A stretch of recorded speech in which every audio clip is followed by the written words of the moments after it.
We are here at Dice Tower Con with Scott Morris from Arcane Wonders, and they've been super busy demoing all sorts of stuff this weekend, but we are going to talk about Oni Tama. Oni Tama, yes. So what sort of game is Oni Tama? So this is a gigantic war game. No, as you can see, it's a two-player strategy game. It's an abstract strategy.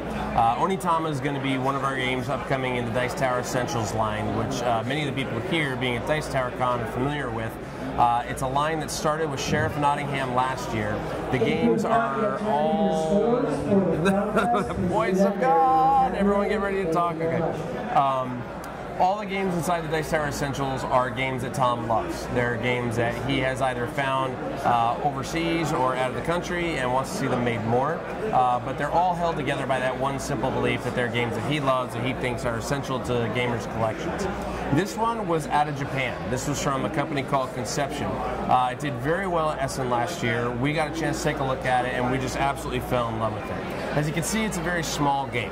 There's a total of 16 cards in the game, and what happens is you shuffle them up, and you deal 2 to each player face up, and then a 5th one off to the side.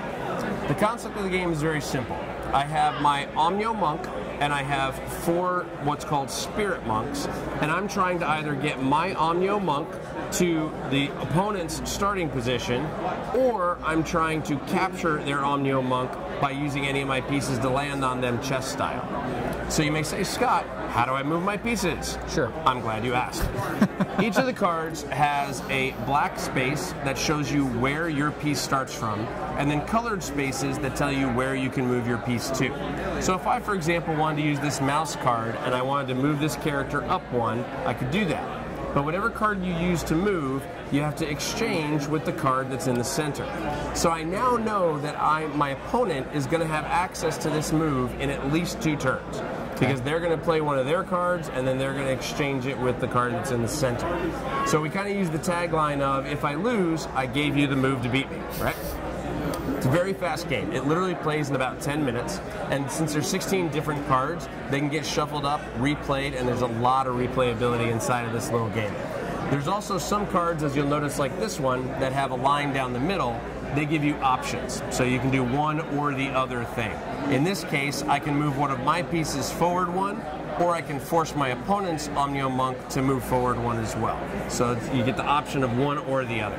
Lots of replayability, lots of variability.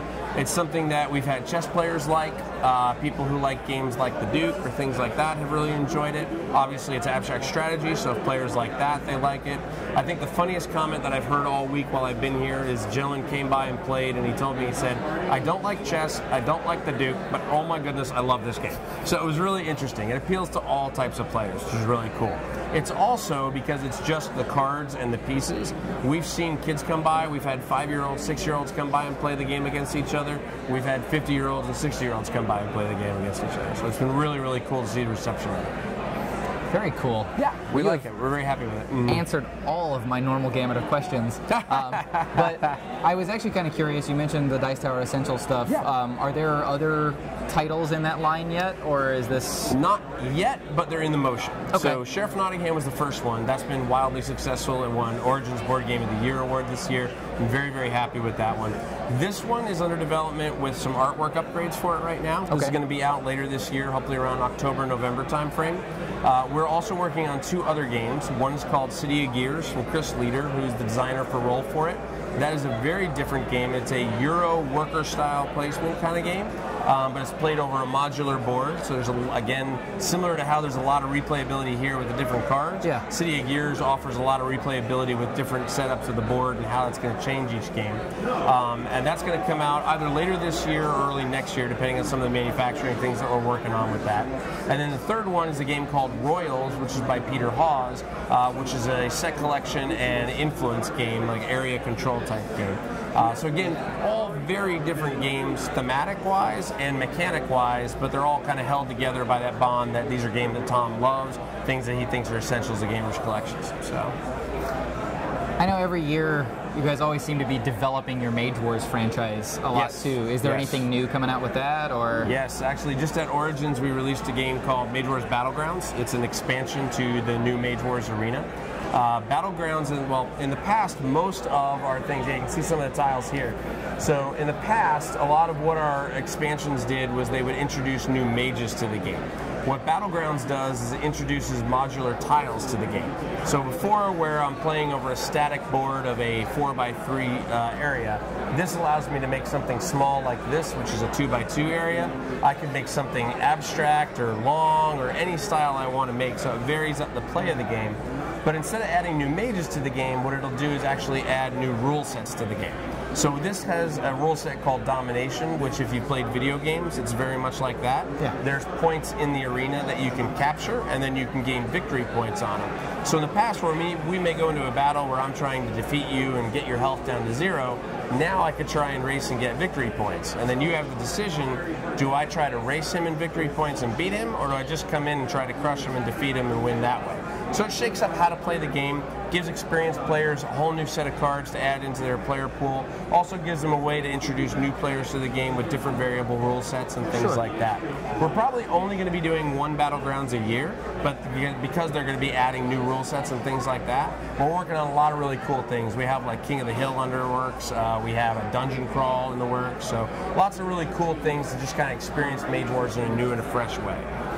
And then the other thing that we're demoing here, we demoed it at Origins, it's just prototype right now, but it's pre-releasing at Gen Con, is Mage Wars Academy. Okay. And that's a whole entirely new style of the game.